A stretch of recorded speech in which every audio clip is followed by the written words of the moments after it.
Alors, j'aimerais ça faire deux choses ce soir. C'est vous dire que le livre existe.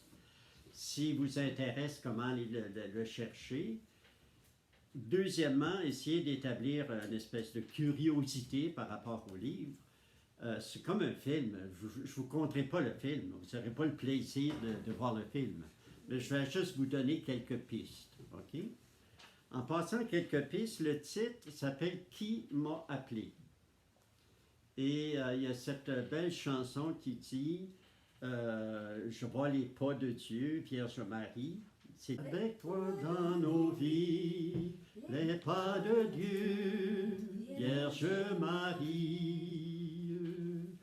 Avoir à accueillir aujourd'hui le don de Dieu, Vierge Marie. Donc c'est la fête d'un consolateur. Et qui m'a appelé, c'est chercher les pas de Dieu dans sa vie. Chacun de nous, on a une histoire, on a une rencontre avec Dieu. Et Clovis, donc, a fait l'effort de nous raconter un peu sa vie. C'est pas le genre de Clovis du tout. Alors, j'ai dû le convaincre, OK? Donc, je vais vous dire, ce livre-là, il a passé 4 étapes. C'est le supérieur général de Rome qui a rencontré Clovis au Mexique, puis qui lui a dit « J'aimerais ça, tu as passé ta vie en mission. » Si vous avez regardé la table des matières, mais je l'ai dit tout à l'heure, 25 ans en Colombie, 18 ans, je pense, aux Républiques démocratiques du Congo. Il est à peu près 5 ans au Mexique. Il a passé 8 ans, 7-8 ans ici en animation missionnaire au Canada. Donc, il y a toute une histoire. Et là, le supérieur général a dit, j'aimerais ça, Clovis, que tu écrives ce que tu as vécu. C'est pas scientifique, c'est le témoignage d'un missionnaire et ça va être mis dans les archives. Alors, Clovis me dit ça. Puis il me dit, moi, là, c'est facile pour moi de faire ça.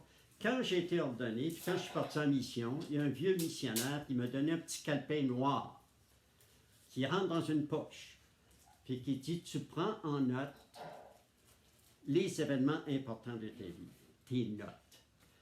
Alors, quelle journée Clovis est parti au Congo? C'est dans le petit calepin. Alors, Clovis, donc, on s'est vu à l'automne, puis il dit, le père Stéphanou m'a demandé ça, je fais ça cet hiver. On s'est revus au printemps d'après, parce que je passe mes hivers en Floride. Et je suis arrivé au printemps, puis là, j'ai dit, Clovis, aussi que t'en es rendu. J'ai fait toute la Colombie, puis j'ai pas fait la Côte d'Ivoire encore, puis j'ai pas fait le Congo. Mais j'aimerais ça, moi, voir un peu. Ça fait que je regarde ça avec lui, et je lui ai dit, écoute, pourquoi allumer une lampe, une lumière pour la cacher?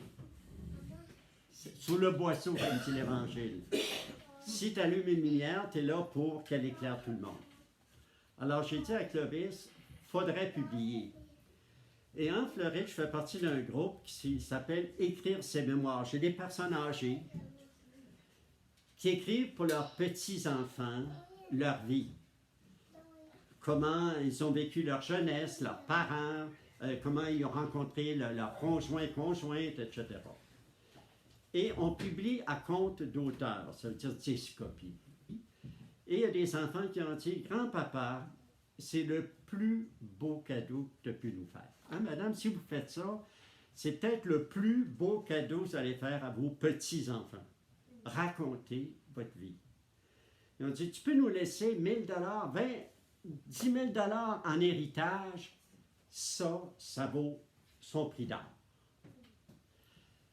J'ai réussi à convaincre Clovis, qui est bien humble, puis que c'était pas du tout dans ses cas. Alors, on avance, et là, je regarde Clovis, je dis, ben là, t'as pas fini? T'as tout le Congo pour que t'écrives, t'as le Mexique et tout.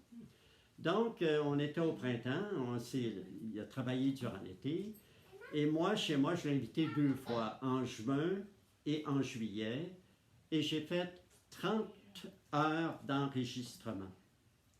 J'ai fait « Jeannette veut savoir ». j'ai dit à Clovis, prépare-toi. C'est quand est-ce que tu as entendu l'appel? C'est quoi pour toi les vœux?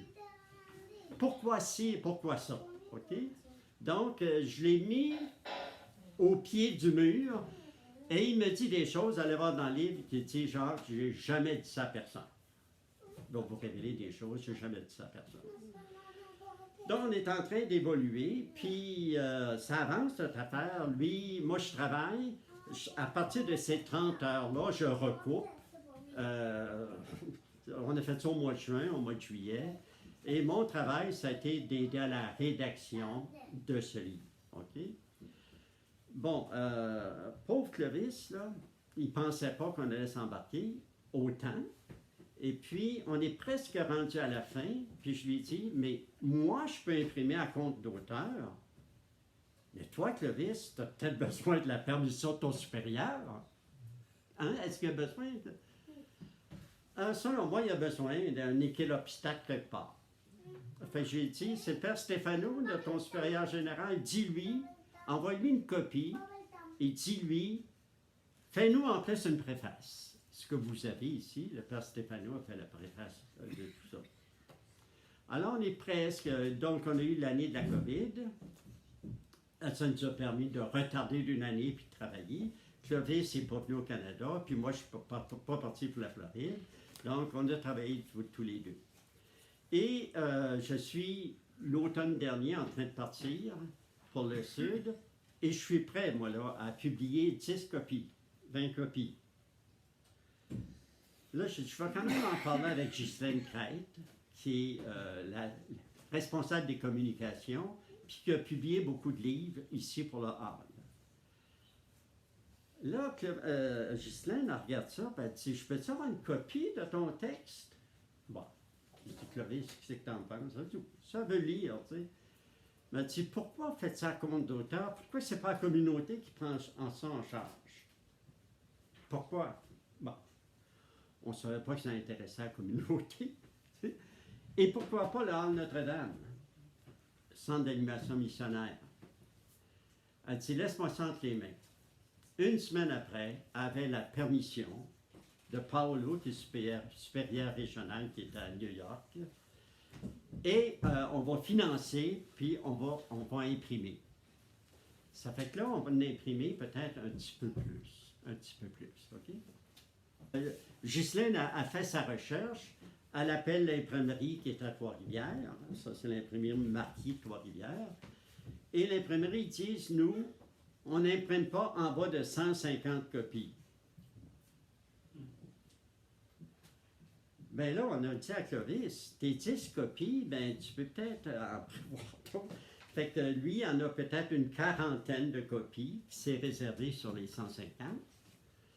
Et là, le père général qui est venu cet automne, ce printemps, ici à Boulevard-Gouin, le général dit, écoute, il faut l'envoyer en Colombie, où Clovis a travaillé, il faut l'envoyer au Mexique, il faut l'envoyer en Côte d'Ivoire, il faut l'envoyer au Congo, aux archives. Ça fait que là, 150, là, tu sais, c'est peut-être même pas assez. On a dit, on va commencer par 150, l'impression. Donc, d'ici une semaine ou deux, si vous voulez communiquer avec le Hall Notre-Dame qui est de l'autre côté, la secrétaire, elle va prendre votre nom, puis elle va vous mettre sur une liste. Et dès que les 50 copies sont parties, bon, on va penser peut-être à avoir d'autres copies, si vous voulez, pour les gens. Alors, c'est un peu ça. Ce livre n'était pas prévu. Et voilà qu'il sort tout juste. Donc, moi, c'est la première fois que je le vois. Le Saint vient de me le donner. Première fois que je le vois. Maintenant, des pistes. Je vais faire ça en attendant Clovis. Je vais faire quelques pistes de lecture. OK? Clovis, c'est un prêtre. Et le fondateur avait une idée. Bon, c'est bien avant Vatican II. Moi, je vous dirais bien, Clovis, si vous avez célébré avec lui, assisté à une des messes de Clovis, c'est avant Vatican II. Des messes à gogo, puis un prêtre animateur d'assemblée, pour lui, ça ne fait aucun sens. Et là, cette idée du Père Alamano, de la dignité du sacerdoce et cette foi vraiment profonde que Jésus est là, vivant, réellement dans l'Eucharistie. Alors, on ne fait pas n'importe quoi. Et le fondateur, il y avait la liturgie, c'était, ça c'est Clovis Odette comme prêtre. Okay. Clovis! C'est lui, ça! Ah oui, je vois. Tu le vois pas, toi, là, mais... Oui, ben, tu vois le livre, là. Ah, OK, ben... Là, Jacques est en train de le présenter, là. Écoute ça. OK, je disais que Clovis est un prêtre avant Vatican II.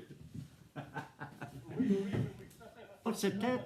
Non, mais ça, c'est la première clé, quand vous allez lire ça. C'est un prêtre plus traditionnel, mais vraiment très profondément conscient de ce qu'il est et de sa mission. Je vous disais, Clovis, il est allé au séminaire des Saints-Apôtres, mais il était à Marie Médiatrice ici, et il a coulé 5 cours sur 8. Écoutez, Jésus a choisi des... Hein? Combien? 4? 5 sur 7, je dis 5 sur 8. Jésus, il a choisi des pécheurs. Il n'a pas choisi des X titres en théologie, là. Il a choisi des pécheurs. OK? Et le Père Ménard, qui est fondateur d'une communauté qui s'appelle les Saints-Apôtres, missionnaires des Saints-Apôtres, donc, a fait venir Clovis, puis lui dit, écoute, t'es pas bolé, là, pour... mais si tu veux devenir prêtre, je peux t'aider. Si tu veux devenir prêtre, les pas de Dieu. Clovis le dit, ça a été un moment déterminant. Okay. Je lui ai dit, quand est-ce que tu as reçu l'appel? Il vous le raconte, je ne vous le dis pas là-dedans. Okay? Mais il vous le raconte, il dit, tel moment, j'ai senti l'appel. Excepté qu'il ne se sentait pas d'être prêtre diocésain, il ne sentait pas ça. Et quand il était jeune, souvent on a fait ça, on allait dans des paroisses, puis on faisait de l'animation missionnaire. Et chez Clovis, en Gaspésie, c'était les Pères Blancs. Il dit, moi, je vais être prêtre et missionnaire. Et je m'en vais chez les Pères Blancs. Et chez les Pères Blancs, ils font même une soutane. Et là, comment est-ce qu'il aboutit chez Consolata? Mystère et boule de gomme, vous allez devoir le lire. OK? Donc, il y a comme une transformation complète. Là. Donc, Clovis, je veux dire, c'est un prêtre. Clovis, c'est aussi un religieux et il s'est imprégné de la spiritualité du fondateur. Et on l'a mis comme traducteur en français de tout ce que le fondateur a pu écrire. À la page, là, à l'entrée, texte traduit par Clovis Odette. Simplement, la vie spirituelle, c'est 800 pages, je pense. C'est une brique comme ça. Et Clovis, donc, est rentré dans cette idée. Moi, j'ai posé la question. C'est quoi que ça veut dire, la pauvreté, chasteté, l'obéissance? T'sais? Donc, et la troisième piste que je vous donne, c'est missionnaire. Si on vous dit au Québec, tu t'en vas dans le Grand Nord, tu vas au bout de la route, là, il n'y a plus de route. Tu prends un bateau, tu as 2 heures sur des fleuves avant d'aboutir à ta mission. C'est ce qu'il a fait.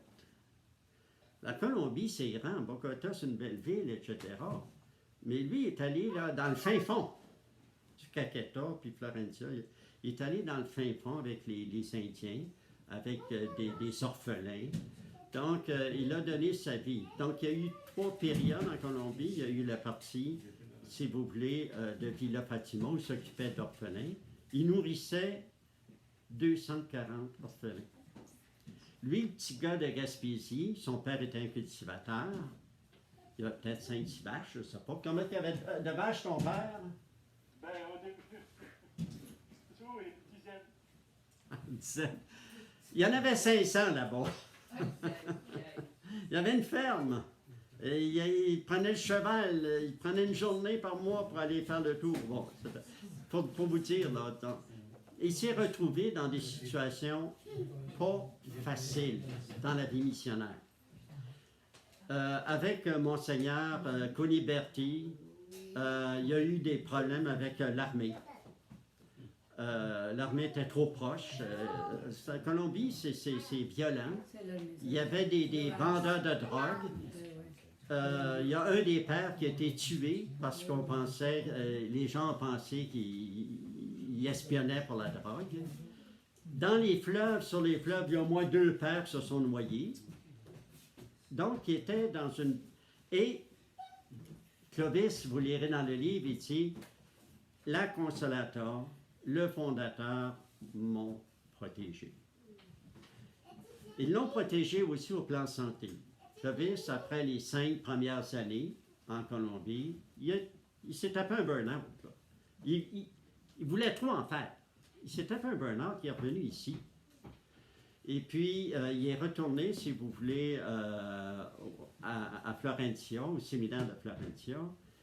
Et là, c'est en 72, Clovis, j'ai regardé, et là, il a pris vraiment une hémorragie.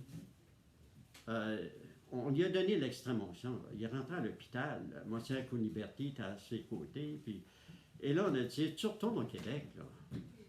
Alors, en 72, moi, je l'ai connu là. On était ici à Boulevard-Coin. Moi, j'étudiais à Concordia puis McGill. Et Clovis a passé 2 ans pour se remettre. Il est retourné en 74, si vous voulez, en Colombie. En 91, il était à Bucaramanga. Et Clovis, encore une hémorragie incroyable. Ils font venir le médecin. Alain était là. Hein? Ben, c'est ça. Et toi, tu dis, Clovis? Non, c'est-à-dire, continue.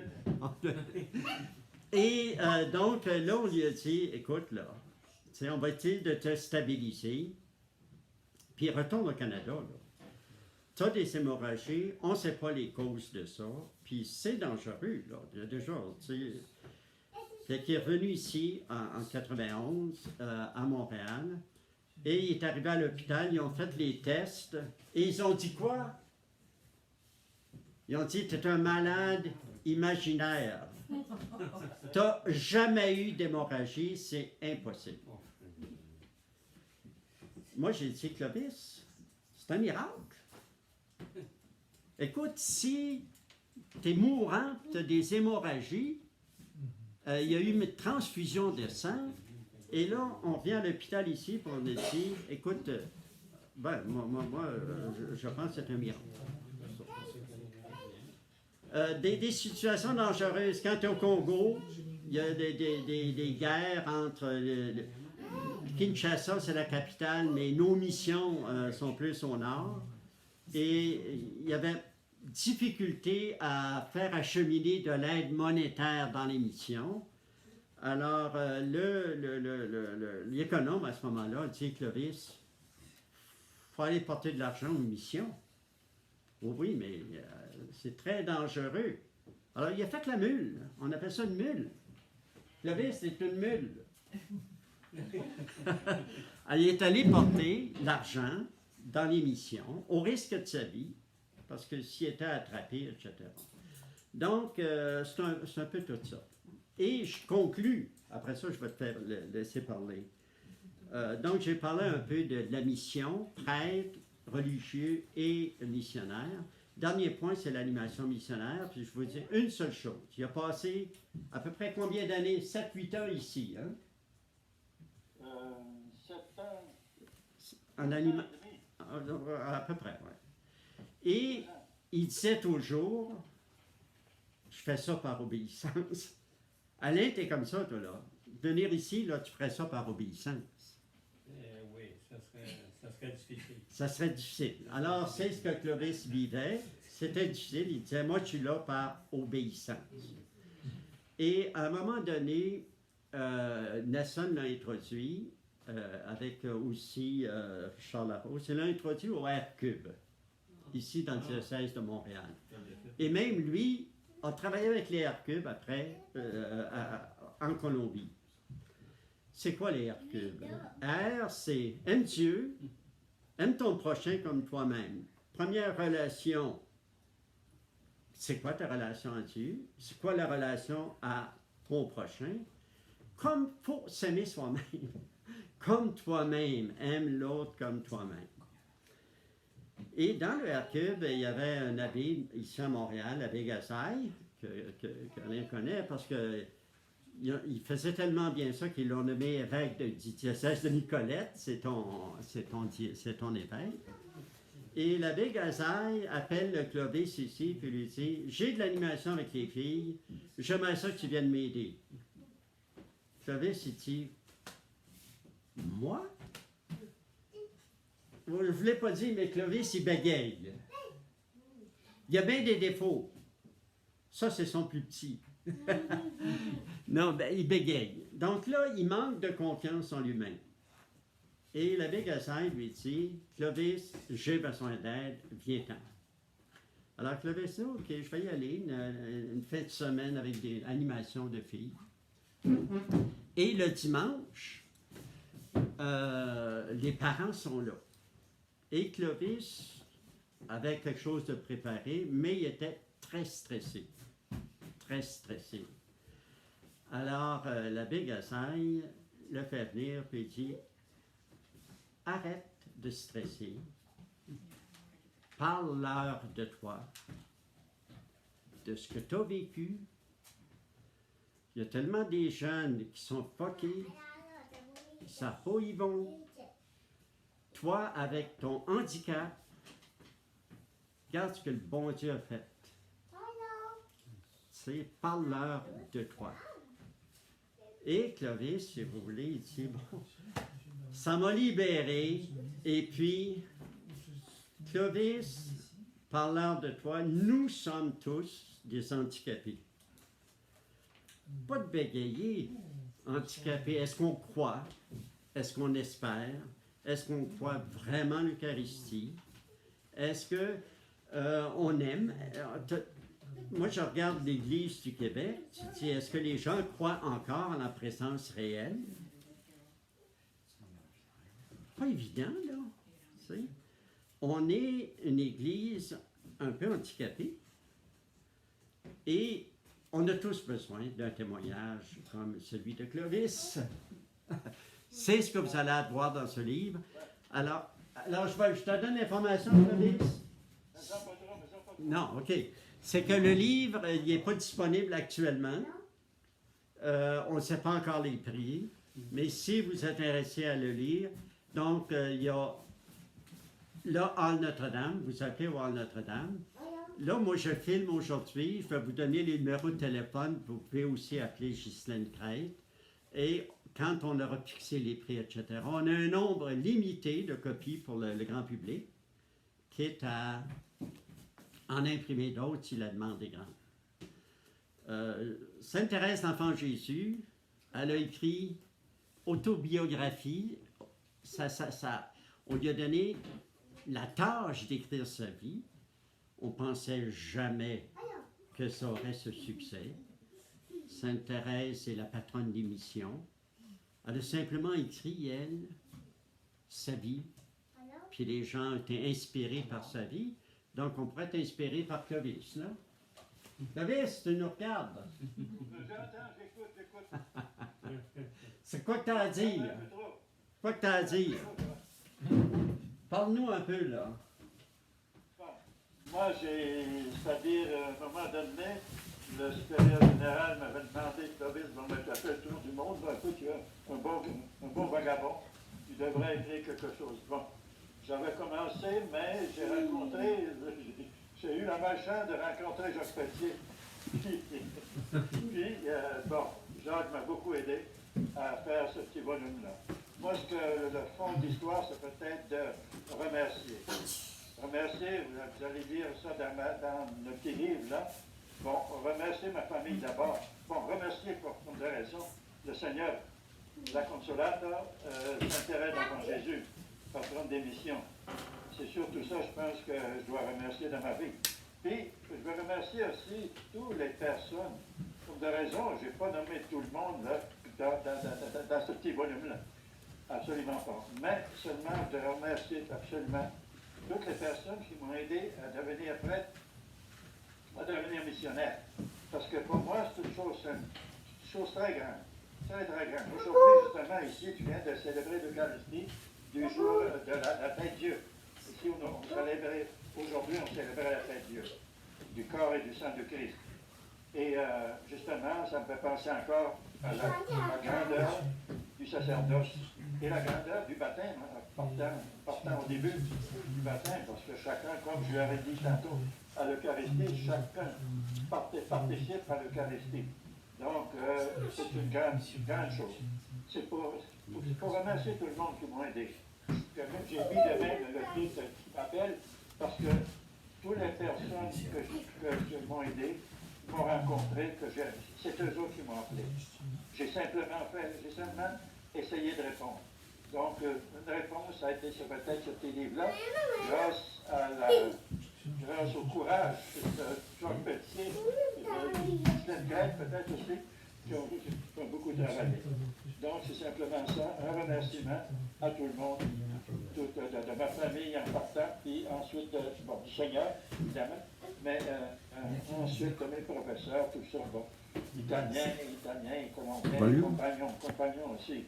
On est maintenant ici, on me retrouve maintenant avec un compagnon du Kenya et un d'Espagne. Donc, bien très gentil avec nous. Donc, je les remercie aussi à travers ça, puis tout le monde que j'ai rencontré. Ça peut être ça, un remerciement. Un gros merci à tout le monde. Ça va? Oui, tu parles bien. Comment se fait ça que tu n'as pas bégayé? Je suis dans la tête.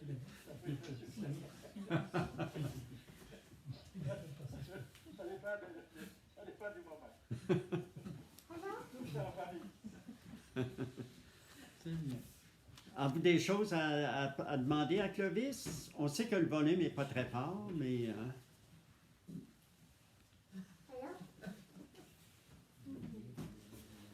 Bon, mais ça y est, mon Clovis. Et regarde, la dame, elle veut te féliciter.